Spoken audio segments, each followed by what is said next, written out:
It started like clockwork. Every evening, at exactly 7:15 p.m., my phone would light up.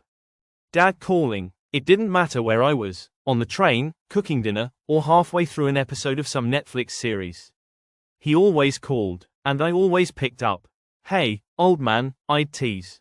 And he'd laugh, that same deep chuckle that made me smile even on my worst days. "Still calling me that, huh?" he'd say. "Of course," I'd reply.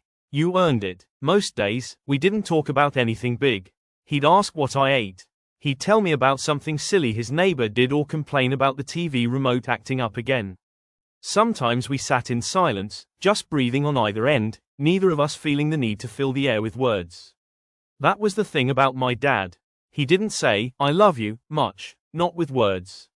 But those daily calls, that was him saying it, every single time.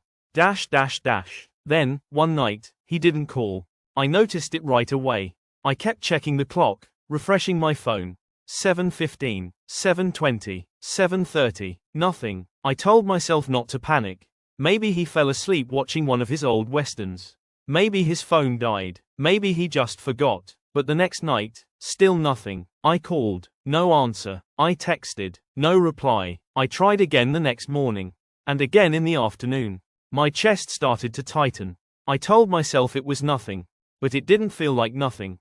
I drove over to his house. His car was in the driveway. His paper was still on the porch. When I stepped inside, I already knew. I could feel it. He was lying in bed, like he was just taking a nap. Peaceful, they said. A heart attack in his sleep. No pain, no suffering, but I was the one hurting now.